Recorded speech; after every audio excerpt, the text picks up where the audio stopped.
हिंदू कुणबी न्याती समाज कल्याण संस्थेच्या वतीने कुणबी भवन म्हारळ येथे रविवार दिनांक 18 ऑगस्ट 2024 रोजी 10वी 12वी तसेच अनेक क्षेत्रात उल्लेखनीय कामगिरी करणाऱ्या गुणवंत विद्यार्थ्यांचा गुणगौरव सोहळा अनेक मान्यवरांच्या उपस्थितीत पार पडला। या गुणवंत विद्यार्थ्यांचा गुणगौरव सोहळ्याला प्रमुख पाहुणे म्हणून कल्याण डोंबिवली महानगरपालिकेचे नगरसेवक सचिन बासरे, जिजाऊ शैक्षणिक संस्थेच्या मोनिकाताई पानवे, जिल्हा मध्यवर्ती बँकेच्या माजी उपाध्यक्षा सुनीताताई दिनकर, माजी सभापती पंचायत समिती कल्याण माधुरीताई वाळिंबे, दयानंद ठाकरे, सेवानिवृत्त अधिकारी दत्ताजी खापरे, शंकर धारावणे, युवा उद्योजक महेश पोंगेरे, रवींद्र घोडविंदे व हिंदू कुणबी न्याती समाज कल्याण संस्थेचे अध्यक्ष अरुण पाटील, संस्थेचे सर्व पदाधिकारी आदींसह मोठ्या संख्येने गुणवंत विद्यार्थी पालक वर्ग उपस्थित होता। कार्यक्रमाची सुरुवात प्रतिमा पूजन व ईश्वर स्तवनाने झाली। गायिका आर्या व रेवा यांनी स्वागत गीताने पाहुण्यांचे स्वागत केले। यावेळी उपस्थित मान्यवरांनी विद्यार्थ्यांना मार्गदर्शन करत भावी वाटचालीसाठी शुभेच्छा दिल्या। या कार्यक्रमाचे प्रास्ताविक संस्थेचे बबन देसले यांनी केले, तर सूत्रसंचालन सुरेश कापरे यांनी केले। हा गुणगौरव सोहळा कार्यक्रम यशस्वी करण्यासाठी संस्थेचे सरचिटणीस एकनाथ धानके व संस्थेचे सर्व पदाधिकारी, कार्यकारिणी सदस्य यांनी विशेष मेहनत घेतली। या संपूर्ण बातमीचा आढावा घेतला आहे आमचे रिपोर्टर अंकुश भोईर यांनी। ब्युरो रिपोर्ट, लोकहिंद वृत्तवाहिनी।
आणि जसा आपण जातीचे कुणबी आहोत, जसं ते बी आपण कुंपतो आणि ते स्वतःला काढून घेतल्यानंतर एक पीक उभं राहतं, तशी ही सगळी मंडळी माझ्यासमोर बसलेली आहेत। त्यांनी प्रत्येक दरवाजाचा उंबरठा झिजवलेला आहे, ही वास्तू उभारणी आहे।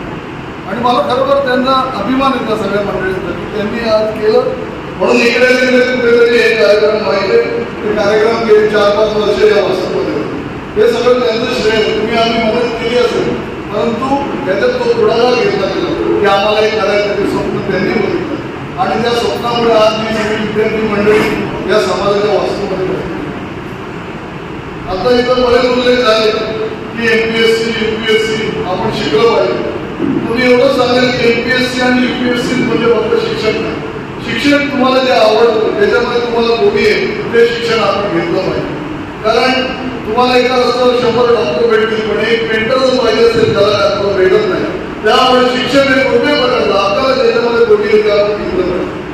दुसरं की आज शहरीकरण झपाट्याने होतं, या शहरीकरणामध्ये कुठेतरी आपला समाज मागे पडला असं आपल्याला वाटतं। तर त्याला कारण असते की आपल्यामध्ये जी धाडसी वृत्ती आहे, मला वाटतं ती कुठेतरी कमी पडणार। कारण आता आपल्या साहेबांनी सांगितलं की गोडविंदे साहेबांनी खरं तर एवढा मोठा वास्तू उभी केली आणि कल्याण शिवाय मुरबाड तालुक्यातल्या कल्याणच्या ग्रामीण तालुक्यामधल्या विद्यार्थ्यांना पर्याय की आता कल्याणमध्ये आलेले शिक्षण मिळत नाही, परंतु डोंबिवलीसारख्या ठिकाणी आज एवढी मोठी वास्तू उभी राहिली। त्यामुळे आमच्या पंचक्रोशीतल्या सगळ्या लोकांना, मुरबाड तालुका असेल, कल्याण तालुका असेल, ते सगळे प्रवेश होते। त्यामुळे विद्यार्थ्यांना मी एकच सांगेन की धाडस हे फार महत्त्वाचं आहे आणि अपयश आणि यश यांची मोजदाद कधी करू नका, आपण आपलं काम करत नाही। आणि एक गोष्ट लक्षात ठेवा की एक लाख जरी आधी कमी काय करू शकत नाही, पण एक थेंब जर सातत्याने पडत असेल तर तो किती मोठा खडक असेल तर त्याला खड्डा पडू शकतो। त्यामुळे काम असं करा, शिक्षण असं घ्या की त्याच्यात तुम्हाला यश मिळेल, पण त्याबरोबर आज मी तुम्हाला सांगतो की समाजाचा एक चांगला माणूस म्हणून आपल्याकडे बघितलं गेलं. तुम्ही डॉक्टर आहात, इंजिनियर आहात, राजकारणी आहात की काही कलाकार आहात, पण त्याबरोबर लोकांनी बोललं पाहिजे की हा एक चांगला माणूस आहे. तर चांगल्या माणसाचं शिक्षण हे कोणत्याही इन्स्टिट्यूटमध्ये दिलं जात नाही. ते आपल्या आईबाप किंवा आपली जी काही जीन्स आहे, आपली जी परंपरा आहे पिढ्यानपिढी, त्याच्यातनं ते मिळत असतं, आपल्या शिक्षकांकडून मिळत असतं. म्हणून तुम्ही शिका, मोठे व्हा, पण त्याबरोबर एक चांगला माणूस बना आणि आपण समाजाला काहीतरी देणार या भावनेनं पण तुम्ही काम केलं पाहिजे. राजकारण हे राजकारणाच्या जागेवर असेल. आता ताईंनी सांगितलं की विवेक साबळे साहेबांनी किती काम केलं, पण त्या कामामधून आज निवडणुका झाल्या. आम्ही वेगवेगळ्या पक्षामध्ये काम करतो, परंतु लोकांना तुमचं काम हे त्याच्यासाठी निवडणुका म्हणजे राजकारण हा मार्ग नाही. काम तुम्ही करत राहा, लोक तुम्हाला मोठं करत राहतील, मग तो कुठल्याही पक्षाचा व्यक्ती असतो. तर मी आज या सगळ्या मंडळींना सांगेल की आता उल्लेख केलं की बासरसाहेबांनी जाऊन 25,000 दिले. सगळी मंडळी म्हणत असेल काय 25 माणसं या माणसाने बघतो 25,000 दिले. पण त्यावेळेचं जे म्हणजे याला 20 वर्ष होऊन गेली मला, त्यावेळी सुरुवात होती. आणि त्यावेळी आम्ही अनेक अधिकाऱ्यांकडे पण गेलो की आपल्या समाजातलं कुठेतरी आम्हाला हे करा. आणि आज मी पहिल्यांदा समाजाच्या व्यासपीठावर सहलीला आलेलो आहे. कारण थोडक्यात काय आम्ही अशा याच्यातनं काम केलेलं आहे ज्या मुशिबतनं आम्ही घडलो तिथं आम्ही जाती भेट मागत नाही. परंतु कुठेतरी तुम्हाला जेव्हा विचारतात तेव्हा तुमचं जातं दाखला लागतं तर तुम्ही कोण आहे, तर आम्ही कुणबी आहोत. शेवटी जात ही जाता जात नाही, ती मरेपर्यंत आपल्या बरोबर असते. त्यामुळे तिला कोणच अवॉइड करू शकत नाही. या जातीचा मी आहे. मला देसले साहेब भेटले, मला 8 दिवसापूर्वी आमंत्रण आले. तिथंपर्यंत पण फोन केला. त्या म्हटलं कुठलाही कार्यक्रम असू दे मी या कार्यक्रमाला गेला. आज या कार्यक्रमाच्या अनुषंगाने एवढंच सांगेल की अनेक विषय आहेत आणि भरपूर मोठे मोठे विषय आहेत, परंतु जोपर्यंत आपण एकत्र येत नाही, एकीचं बळ हे सगळ्यात मोठं असतं. म्हणून एकत्र या. जसं आज तुकाराम महाराजांचा आपण बळाले वापरून मी बोलतो नाही तर कमी असं दिले. मला एवढंच सांगायचं आहे की तुकाराम महाराजांनी 16व्या शतकात हे सगळं केलं आणि छत्रपतींनी पण त्याला पदस्पर्श केलं. परंतु या सगळ्या याच्यामध्ये आपण कुठेतरी एकत्र नसल्यामुळे मागे पडतो. मी आजच्या सोहळ्याच्या अनुषंगाने एवढंच सांगेन की जेवढी मोठी माणसं आहेत त्यांनी पहिले ते एकत्र या.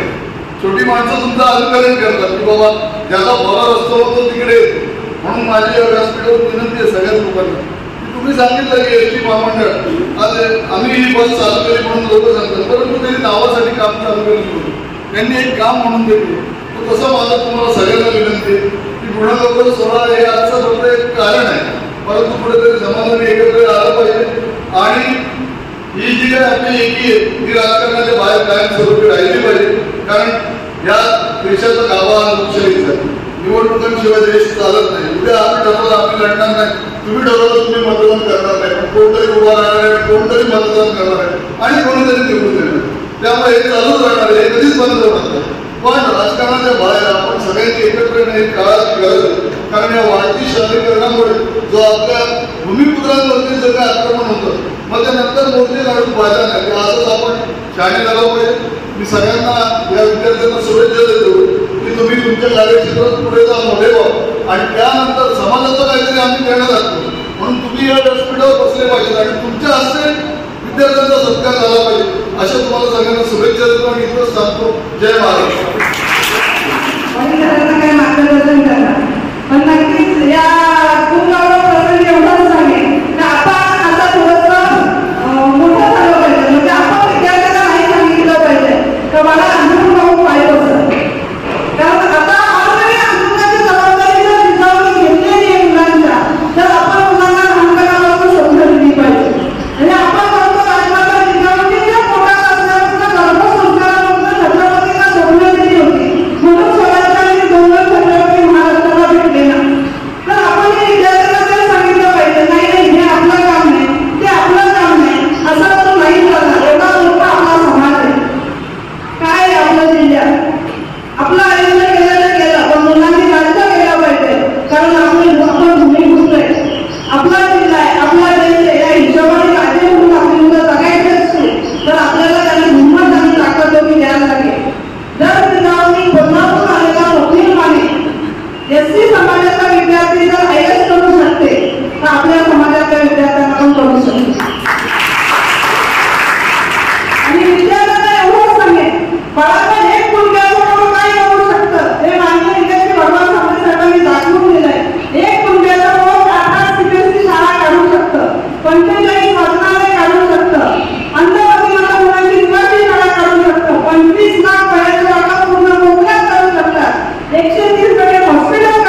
किंवा मुलांनी तिथे आलं पाहिजे. आज रिझर्व्ह वाचणाऱ्याचा रिझल्ट खूप चांगला आहे. मागच्या एका आठवड्यात 13 विद्यार्थी सरकारी सेवेत आहेत. आम्हालाही मान्य आहे, आम्ही सांगताना सांगतो तर आम्हाला गावच्या ग्रामसेवक पासून तालुक्याचा तहसीलचा प्रांतापासून तर जिल्ह्याच्या अधिकारीपर्यंत आमचा माणूस पाहिजे. तर सगळेच IAS नाही होणार आहेत, सगळेच कलेक्टर नाही होणार आहेत, पण क आणि ड वर्गाचे ज्या नोकरे त्या पण आपल्यासाठी आहेत ना. तर 45-50,000 पगार आहे, तर काय करायचे आपल्याला इथे हात पसरायचे. तुम्ही स्वतःच्या बुद्धिमत्तेवर कुठेही एकही रुपया न भरता, कुणाच्याही नेत्याच्या पाया न पडता ह्या नोकऱ्या तुमच्या वाढवतात. एक अभ्यासक्रम गेला तर 11 परीक्षा केंद्र सरकारच्या आणि राज्य सरकारचा विद्यार्थी देऊ शकतो. राहिला विषय मागच्या आठवड्याचे 13 विद्यार्थी लागले, तर एका शासकीय तालुक्याचे 6 विद्यार्थी नोकरीला लागले. त्यातले 2 PSI होते, जलसंपदामध्ये 3 होते आणि एक मुलगी तलाठी झाली. तुम्ही मला सांगा ते घर आपोआप पुढे आलं ना, असाच समाज पुढे येणार आहे ना. त्याच्यामुळे आपण एकमेकांच्या हातात हात घालून जर पुढे गेलो तर नक्कीच आपल्या राज्यात यायला वेळ लागणार नाही. हा आता समाज सुधारतोय. पहिल्यांदा असं झालं तर आज एक आगरी समाजाचंही आमंत्रण होतं मला, आणि डायरी खात होतं आणि आपल्या इथलंही होतं, तर मी इथे आलो कारण समाज काय याच्या आधी म्हणत होते तर हा समाज माझा आहे, या समाजाचा मी काहीतरी केले लागतोय म्हणून मी करतो. तर बाळांना फायदा करून घ्या. बाहेरचे लोक होत आहेत, कोणी ऊस तोड्याचा मुलगा आपल्याकडे तहसीलदार होतोय, तर कोणी कलेक्टर होतोय, तर आपल्याला तर आपल्या माणसाची आपली माणसं पाहिजेत ना. त्याच्यामुळे तुम्ही त्याचा जास्तीत जास्त फायदा करून घ्या. डॉक्टर साहेब आपण 5वी पासून प्रत्येक शाळेत करिअर मार्गदर्शन देतो. कारण काय जसं काका बोलले की ग्रॅज्युएशन झाल्यानंतर त्यांना समजलं, पण आता आपण अगदी नर्सरीच्या मुलापासून शाळेमध्ये मुलांना घडवतो. त्या स्तरावर प्रायव्हेट शाळेमध्ये 5वी पासून आपण सांगतो तर शिक्षण का गरजेचं आहे. जर आपण शिक्षणाचा आज बघताय, आपण हापूस मुरमाडला सगळ्यात मोठ्या प्रमाणात शेती केली जाते, भेंडी केली जाते, पण भेंडी एक्सपोर्ट आपला माणूस नाही करत आहे ना, एक्सपोर्ट परप्रांतीय माणूस करतोय. मग तिथेही शिक्षणाची गरज आहे. त्यामुळे शिक्षण त्या जगाच्या पाठीवर कुठेही राज्य करा, ही ताकद तुम्हाला शिक्षण देतं. आणि आता असं नाही राहिलं आमची परिस्थिती नाही म्हणून आम्ही शिकलो नाही. ही सगळी मंडळी जी आहे ना, ती परिस्थिती नसताना शिकलेली आहे. त्यांच्या मागे तर कोणीच नव्हतं, पण तुमच्या मागे जिजाऊ माननीय निलेशजी भगवान सांगायचं भाऊ म्हणून तुमचं होते, तर तुम्ही शिकलं पाहिजे, स्वतःच्या पायावर सर्वप्रथमपणे उभं राहिलं पाहिजे, एवढंच सांगेल. आणि उशीर खूप झालेला आहे त्यामुळे आवश्यक येते एवढं तुम्ही सांगते जायचे.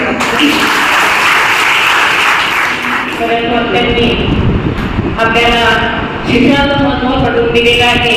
मी अगदी थोडक्यात या ठिकाणी आज आपण जो सत्कार आयोजित केलेला आहे तो सत्कार 10वी 12वी ग्रॅज्युएट जी विद्यार्थी झालेले त्यांचा सत्कार या ठिकाणी आयोजित केलेला आहे.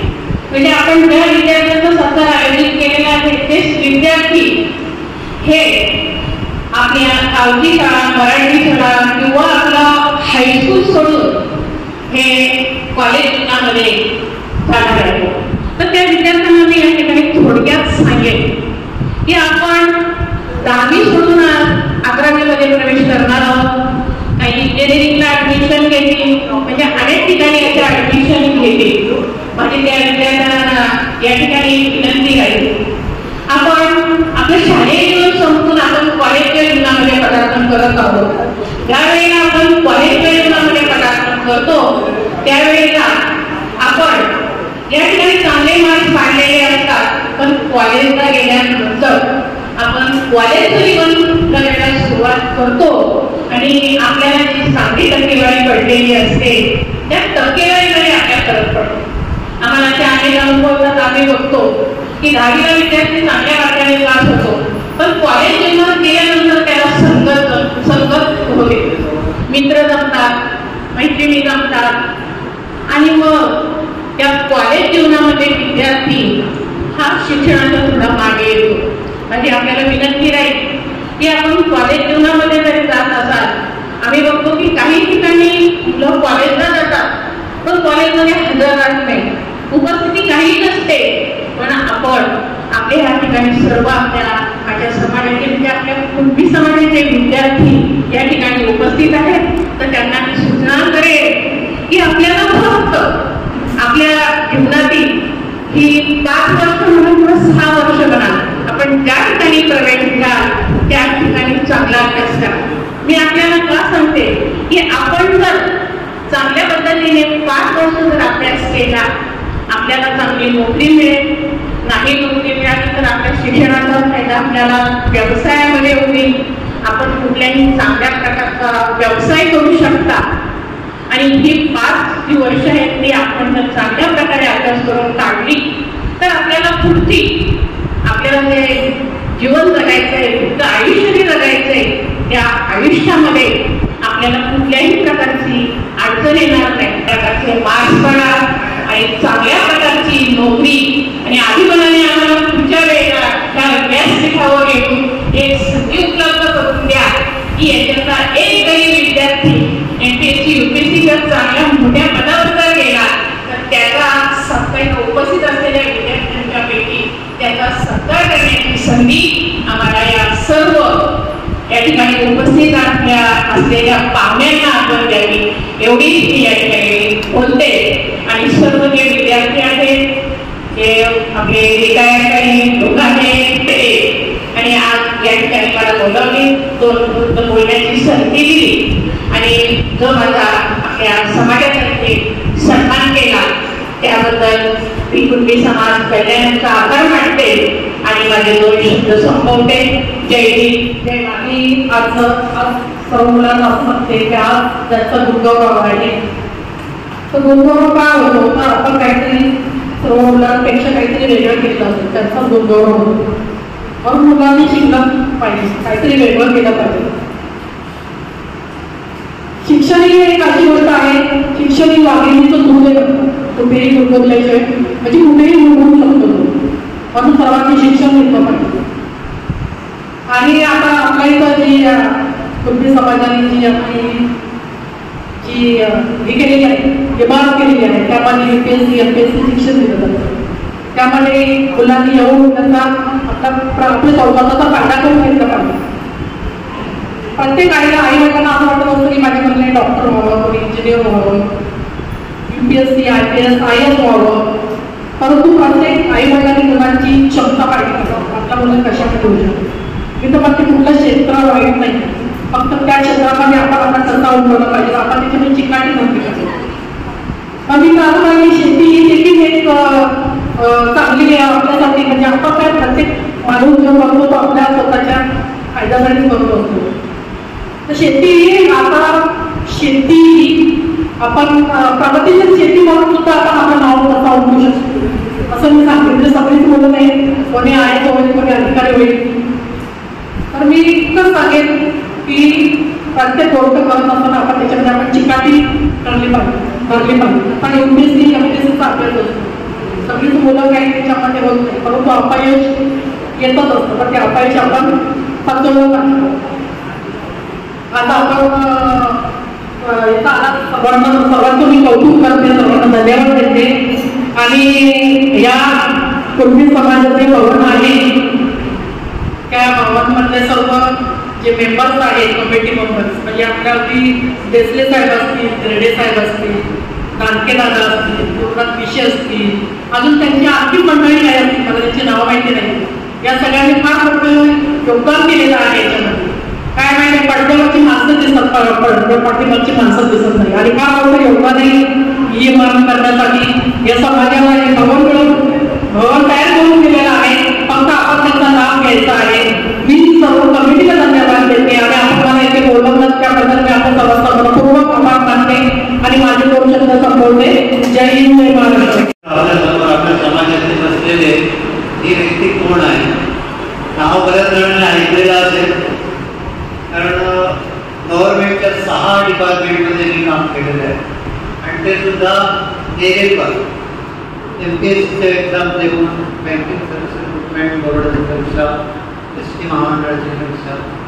तर विद्यार्थ्यांना जर मार्गदर्शनाची आवश्यकता असेल, त्यांना कुठल्याही प्रकारच्या स्पर्धा परीक्षा असू द्या, स्कॉलरशिपच्या असू द्या, एमपीएससी असू द्या, यूपीएससी असू द्या, त्यांच्यासाठी एक वेगळं सेशन ठेवावं, त्या ठिकाणी आम्हाला बोलवावं, त्यावर मी त्यांना मार्गदर्शन करू शकतो. पण या स्पर्धा परीक्षांचा फक्त फक्त अभ्यास करणाऱ्या विद्यार्थ्यांना सांगितलं जातं, परंतु एक सेशन पालकांसाठी सुद्धा ठेवावं. हे अशासाठी की ज्यांची मुलं 1 वर्ष ते 10 वर्षाच्या आत आहे तेथूनच हे स्पर्धा परीक्षांचं बाळकडून त्या विद्यार्थ्यांना मिळायला पाहिजे. आणि या विषयाचा मी बराच अभ्यास केले बरेच वर्ष. पण मी ज्यावेळेस MPSCच्या परीक्षा दिल्या त्यावेळेस 1976ला ग्रॅज्युएट झाल्यानंतर 77 पासून मी त्याच परीक्षा दिल्या. जवळजवळ 6 ठिकाणी काम केलं आणि 3-4 ठिकाणी ऑर्डर्स येऊन सुद्धा मी गेलेला नाही त्या ठिकाणी. आणि विद्यार्थ्यांना मार्गदर्शनाची सवय 1999 पासूनच आहे. आपल्या समोर बसलेले धुळे साहेब आहेत ते, आणि मी जसं एका हायस्कूलवर विद्यार्थ्यांना मार्गदर्शनासाठी गेलो होतो धुळे हायस्कूलवर सुद्धा फक्त स्पर्धा परीक्षांसाठी. मी या ठिकाणी फक्त 2-3 मिनिटाचा वेळ घेतलेला आहे. आता माझा परिचय देतो. मी शहापूर तालुक्यातील खैरेगावचा धारवण आहे. आता वय माझं 70 कालच कंप्लीट झालं, एकत्रित आहे. माझ्यापेक्षा खूप जास्त शिकलेले, माझ्यापेक्षा मोठे अधिकारी असलेले तिथे आहेत. परंतु माझी जी जर्नी होती ती कुठेही मला एक्सपोज न करता मी अधिकाऱ्यांचं काम केलेलं आहे. इव्हन आपल्या ठाणे जिल्ह्यातल्या अगदी डहाणू जव्हारपासून ते वांगणीपर्यंत या सगळ्या भागातल्या एसटी बसेस सुरू ज्यावेळेस करायचे होते त्यावेळेस मी एसटी महामंडळामध्ये ठाणा वाजता होतो. त्या बहुतेक बसेस मी सुरू केलेल्या आहेत. त्या त्या गावामध्ये लोक पूर्वी म्हणायचे त्यावेळेस एसटीची गरज होती त्यावेळेस आमच्या गाड्या धारणे झाल्यावर सुरू केलेले, आम्हाला कोणीच पाहिलेलं नाही. परंतु त्या गावात दुसऱ्या काही कामासाठी गेलं आणि थोडी माझं एक ओळख करून दिली झालेली घटना आहे. म्हणजे एस टीमध्ये साहेब होते, रिटायर झाले. त्यांनी मोठ्या अभिमानाने झाले आमचे पण धारवणे साहेब होते, त्यांनी त्यांच्या गाड्या सुरू केलेल्या. पण त्यावेळेस त्यांनी हेच ते धारवणे झाले आणि म्हणाले हरी साहेब आम्ही मला पाहिलं नव्हतं, फक्त तुमचं नाव माहिती होतं. मंत्रालयामध्ये पण होम डिपार्टमेंटला काम केलं, पण त्या कामाला आपल्या समाजाशी जास्त संबंध नव्हता. होम डिपार्टमेंटमध्ये पोलीस इस्टॅब्लिशमेंट राहायचं असते, तिथे मी कक्ष अधिकारी म्हणून 2 वर्ष काम केले. परंतु त्या क्लास 1 क्लास 2 अधिकारी होण्याच्या व्यापारामुळे एक मनामध्ये आपण डायरेक्ट क्लास 1 क्लास 2 व्हायचं म्हणून मी हे अनुभव घेत गेलो आणि जवळजवळ 6 नोकऱ्या केल्या. तर विद्यार्थ्यांसाठी मी तेच म्हणेन की वेगळे शिक्षण ठेवावं आणि 1 ते 10 वर्षाच्या आत ज्यांची मुलं आहेत त्या पालकांसाठी एक वेगळं शिक्षण ठेवा. त्यांच्यासाठी मी जे एक नवीन शोध नाही म्हणता येणार, मी काही संशोधक नाही आहे, परंतु मी माझा स्वतःचा अभ्यास केला. मी एका ग्रामीण खेडेगावातला मुलगा आणि मी MPSCच्या सगळ्या परीक्षा पास झालो. 90% स्ट्राईक रेट आहे. PSI पासून ते सेंटर फक्त जीव लागेल. So many people know me, what was NCC and what is now NCC. I don't think any specialty, but this was something specialty and I will be able to instruct all these people. Now, let me first congratulate all the team. Kapil sir, Pandit sir, Gandhi sir, and the team coming. Naman Protocol, because they have taken so much pain, effort to bring this institution. त्याचप्रमाणे आपल्या या कमिटीचे सर्वच नवनिर्मित सदस्य आज खऱ्या अर्थानं आपण गुणगुण 16 ठेवतो. वर्षभर विद्यार्थी खूप मेहनत करतात आणि त्या मेहनतीनंतर परीक्षेनंतर त्यांना चांगले गुण मिळतात आणि त्यांच्या पाठीवर कोणीतरी शाबासकीची थाप द्यावी म्हणून आपण हा कार्यक्रम नेहमी आयोजित करत असतो. खऱ्या अर्थाने आता मागाशी सांगितलं बऱ्याच लोकांनी की आपण वेगवेगळ्या ठिकाणी कार्यक्रम घेत होतो. ही गोष्ट सुद्धा खरी आहे. कधी आपण कापरे साहेबांच्या माध्यमातून रेल्वेचे जे हॉल होतं तिथे आपण मिटिंग घ्यायचो. पवन देशले साहेबांच्या बिल्डिंग मध्ये आपण मिटिंग घ्यायचो. काही आपण कार्यक्रम पंचायत समिती सुद्धा मध्ये सुद्धा केले. परंतु त्या दिवशी आम्ही ठरवलं सर्व त्यागी समाजाच्या बांधवांनी की आपल्याला कुठेतरी एक हक्काचं असं एक संकुल पाहिजे आणि त्या अनुषंगाने आपण त्या जागेला बघण्यासाठी सुरुवात केली. आपल्या परिचयाच्या माध्यमातून ती जागा आपल्याला आली आणि ती जागा आपण घेतल्यानंतर बांधकामाला सुरुवात केली. खऱ्या अर्थानं माझ्या आठवड्याचे जे अध्यक्ष असतील, कमिटी असतील, त्या लोकांनी खूप परिश्रम केले. प्रत्येकाच्या दारोदारी जाऊन निधी गोळा केला आणि निधी गोळा करून हा जवळजवळ 4-4.5 कोटी रुपयाची भव्य इमारत आपण इथे बांधली.